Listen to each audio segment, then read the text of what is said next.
Truck ও মাইক্রোবাসের মুখোমুখি সংঘর্ষে মাইক্রোবাসের চালক সহ সকল যাত্রী মারা গেছে। এই ঘটনায় নেমে এসেছে শোকের মাতম।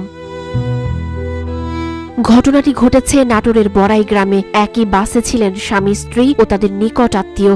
এক ঝটকায় বদলে গেল সবার জীবন। সব মিলে মাইক্রোবাসে ছিলেন ৮ জন। নিহতদের মধ্যে ৬ জন নারী এবং ২ জন পুরুষ।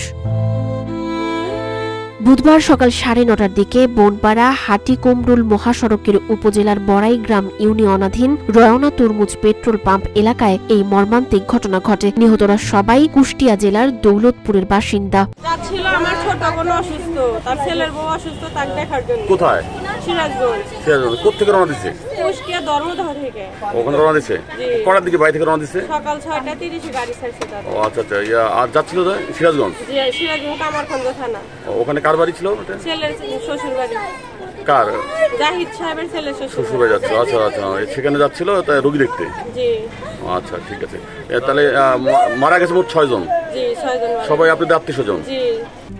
RICL TMX, যুগের পর যুগ স্থাপনা থাকে মজবুত। প্রত্যক্ষদর্শীরা জানান দুর্ঘটনার সময় বিকট শব্দ হয়। আশেপাশের মানুষ ছুটে এসে দেখে মাইক্রোবাসের সামনের অংশ দুমড়ে মুচড়ে গেছে। কাছে গিয়ে ২ জনের লাশ বের করতে পারলেও অন্যদের বের করা সম্ভব হয়নি। পরে খবর পেয়ে বনপাড়া গুরুদাসপুর ফায়ার সার্ভিস ও বনপাড়া হাইওয়ে থানা পুলিশ মাইক্রোবাসের বডি কেটে আরো ৩টি লাশ উদ্ধার করে। এ সময় জীবিত উদ্ধার করা হয় চালক সহ ৩ জনকে, যাদের একজন বড়াইগ্রাম উপজেলা স্বাস্থ্য কমপ্লেক্সে নেওয়ার পর সেখানেই মৃত্যু হয় তার। চালক সহ অপর এক নারীর অবস্থার অবনতি হলে তাদের রাজশাহী মেডিকেল কলেজ হাসপাতালে নেওয়া হলে সেখানে কর্তব্যরত চিকিৎসক তাদের মৃত ঘোষণা করেন।